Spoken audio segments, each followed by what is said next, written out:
familiar with King and King's curriculum know, there were 8 hours of Bible in that core. There were 4 hours in the Old Testament and 4 hours in the New Testament. The administration asked that the core be cut, and eventually it came down to 4 hours of a Bible class. This was actually, even though I was part-time and an adjunct about 4 years ago, this was something that was a real problem for the Bible and Religion department because how do we deal with this? How do we get some of the same teaching regarding the Old Testament and the New Testament? How do we communicate that material? And then B, how do we actually reach a new student population that is becoming more diverse? I started part-time at King in '03, and at that time most of my students were I think it's fair to say that they were Christian, a lot of them from mainline Christianity, in particular Presbyterian or the Reformed worldview. And now as we approached 2010, 2011, the good news is that King had grown exponentially, and with that came a very diverse population. So now I would say that a good number of my students are faith-based, some within the Reformed tradition and some not. But a lot of our students, I would say probably, and this is just a guess, but 30 to 40% of our students do not come from a faith tradition. According to my thinking and the philosophy and the religion department's thinking, these students are very important to us also. So the dilemma then, 4 years ago, and the dilemma now is how do we remain true to our tradition and our heritage, our Presbyterian Reformed tradition, and yet how do we remain open to our students?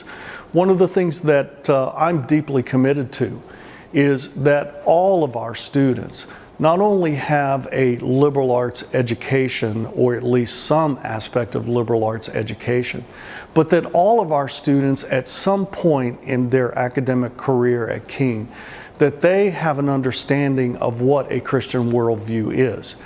That's what Foundations of Christian Faith and Practice is all about. Essentially, we take two ideas very seriously.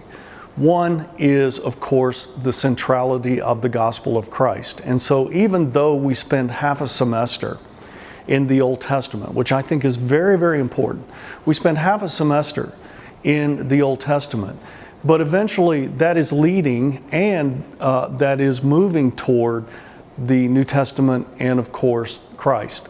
And so one of the major positions that we take is it's very important that our students not only know the facts about Christianity and the facts about Christ, but also that they understand that a Christian worldview is not a Christian worldview without the centrality of Christ. The second idea that is very important is we want our students to have a basic Bible knowledge. If we are in the Reformed tradition, which we of course are, then it's important that the scriptures are prominent and preeminent. And so again, we want our students to be very competent in a Christian worldview, which includes the content of the Old Testament that they receive, and then content of the New Testament.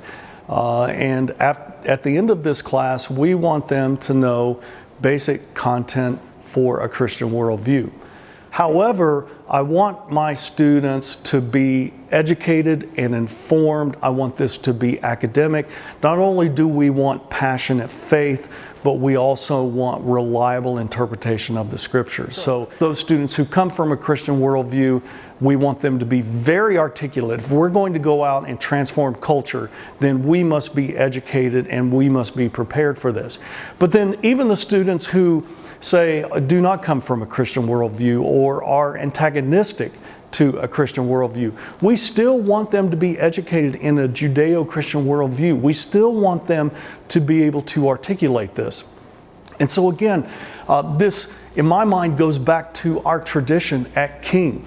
What it means for us to be educated, what it means for us to be informed, what it means for us to be academic, but also what it means to be passionate in our faith.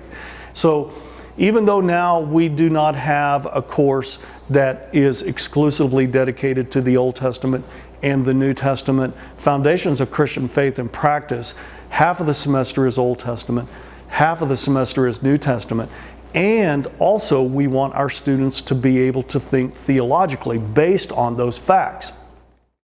There are a few things that make the Foundations class different than anything else on King's campus, and really we think different than anything else that's being offered in the country.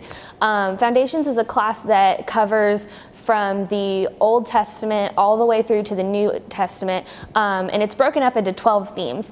I won't bore you with all the themes, but there are things like God creates out of the chaos, God is not Santa Claus, Jesus is the Messiah, 12 themes that are really integral to the Christian faith, and we walk the students through those 12 themes throughout the course of the semester. Paired with each of those themes are an essay and activities that go with each of the themes. So in class on Tuesday, Don lectures on the theme for that week, and he walks them through scripture that goes along with it. He compares the theme to other religions, and then the students have an essay to read at home. Usually they write a critique on that essay during the week that's turned in on Thursday, where they respond and reflect and really critically think about the theme and the essay that they were given to read. Normally, under normal circumstances, would be really hard to do with a group of freshman students, 18, 19 years old that just came out of high school, that might not be able to really critically think about these kinds of hard spiritual truths. But what we found that works is to use what we call peer mentors. And these are students who have already passed through the Foundations class, who have really succeeded and done really well in the class, and they come back later as peer mentors to lead the current students through Foundations. We have a ton of really great students that come back and work with the current students to progress them through the class. And so usually on Thursdays, Dawn teaches for half of the class for 45 minutes, and then the students walk from the FAB, from the Women's Auxiliary Building, to the dining hall, and they meet with their peer mentor at the big round tables. There's about 10 students per peer mentor, and they talk about the critique, they talk about the essay, and they go through discussion questions.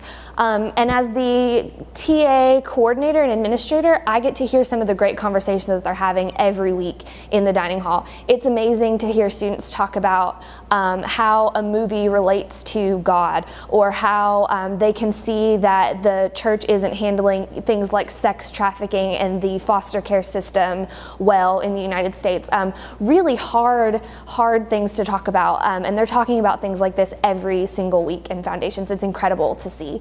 So these are kind of the things that make Foundations different, things like the peer mentor system, things like the specialized workbook, the large community in the FAB, and then the small learning communities in the dining hall. All of these things work together to make a unique learning experience for our freshmen at King.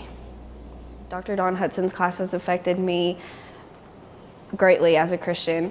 I came to King already with a Christian background. I grew up in church, and I've always considered myself a religious person. But Dr. Don Hudson's class entirely changed my mindset on Christianity in a positive way. I never viewed God and Christianity the way that he did, so hearing his mindset on what he thought of Christianity and how it has affected him personally entirely affected me too.